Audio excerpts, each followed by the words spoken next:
Dimanche d'été. Dimanche. Les portes ouvertes laissent voir les collines vertes qui, dans la fraîcheur du matin, rafraîchissent leur teint. Pour plaire à Dieu, le Maître. Dans un charme nouveau, le sol veut apparaître.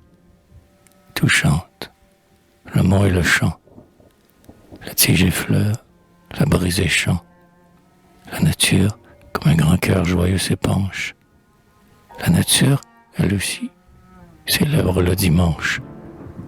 Au calme abords d'un ruisseau, des canarderies patauchent dans un seau, et dans l'herbe où l'onde se noie, surgit soudain le dos immaculé d'une oie.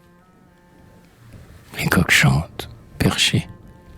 Les habitants, endimanchés, attendant les pieuses sonnailles, chassent du temps et des semailles. Et moi, dans ma fenêtre ouverte sur les cieux, par laquelle m'arrive un vent délicieux, je regarde passer, belle en sa robe grise, la voisine. Maintenant sa fille est à l'église.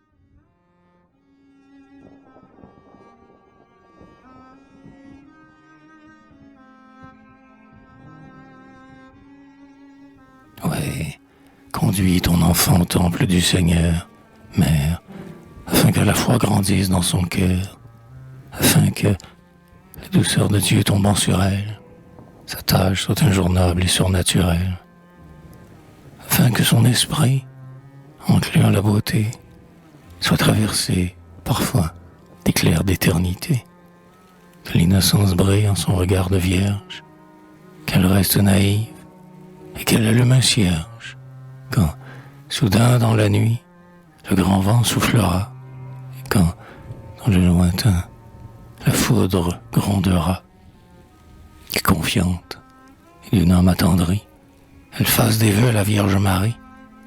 Dans un coin de sa chambre, elle dresse un autel, embaumé d'espoir immortel, couronné de saintes louanges, et de candides têtes d'ange, où ses bras se tendront, dans un geste éperdu, quand sur son front joyeux l'ombre aura descendu.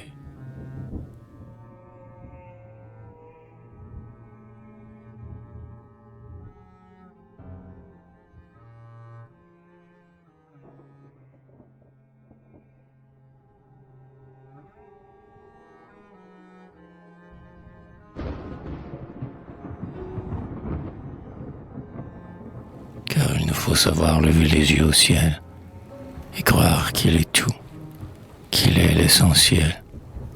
Il faut qu'un jour divin s'ouvre au regard qui pleure. Il faut savoir chercher l'éternelle demeure.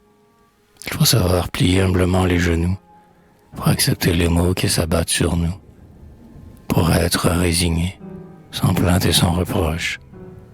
Quand le deuil, avec sa noire cohorte, approche. Mère, apprends ta fille à prier. Apprends-lui qu'une douce lumière au fond de l'ombre à lui. Apprends-lui que la vie est ailleurs. L'heure amère pèsera sur ses joues.